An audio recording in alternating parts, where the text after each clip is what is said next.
Hi mga kasyang, late upload tayo for today's video. So ayun nga, pumunta kami ng Barangay San Miguel dahil may hinatid kami.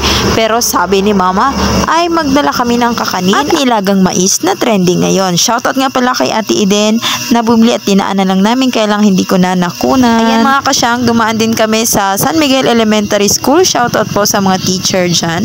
Hindi ko na po nakunan din kasi alam niya po ang cellphone ko ay falsifikado na. So dito po nagtuturo si ate ko, ayan, hindi niya alam na kinunan ko. Surprise! Ayan, salamat po sa mga bumili sa amin.